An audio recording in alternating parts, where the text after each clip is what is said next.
The Exchange Place is gearing up for their last event of the year, Christmas in the Country. Cade Campbell is here with all the information. Cade, thanks so much for being here. Thank you. Yeah, of course. So tell me a little bit about how the Exchange Place is getting into the Christmas spirit. All right.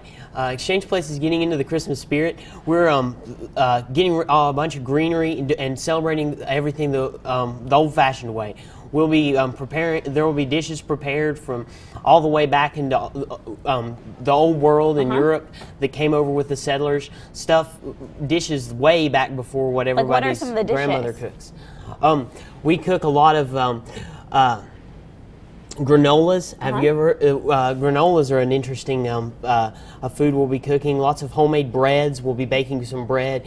It'll be a really remarkable as far as food goes.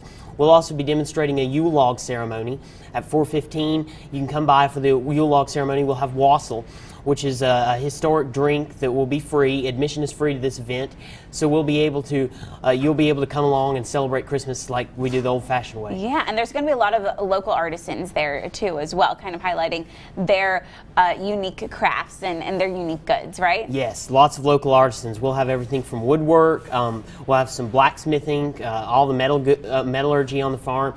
We'll also have woven goods from alpaca fur, historical clothing, note cards, Christmas decorations. Wow.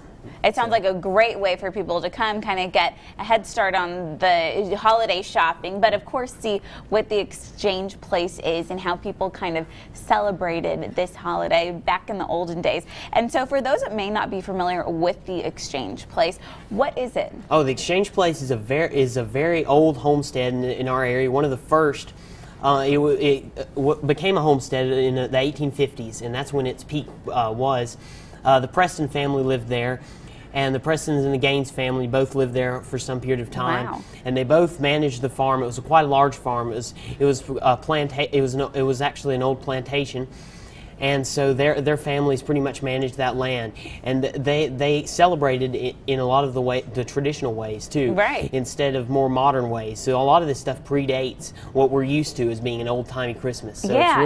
it's really fascinating. Yeah, it is fascinating. It's a living history of sorts. And you are actually part of the Junior Apprentice group. Tell me a little bit about what that means. Yes, I am part of the Junior Apprentice group, and we're a group of young people that have an interest for history, and we go and people teach us who are more experienced, and living history interpreters teach us how to excuse me, do the historical crafts, and it's really amazing. Right, and this is one of the things actually we were just talking earlier that you make, right? Yes. Tell me a little bit about what this is. This is a bark basket, and a tulip poplar bark basket to be exact.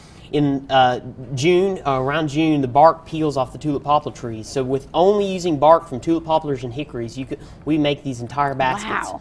So it's very. And this is one of the things that people can learn when they come to the Exchange Place. Yes, yes. We'll have activities for kids as well. You'll be able to trim an old-timey Christmas tree and greenery. So fun. You'll be able to pop popcorn in the cook's cabin.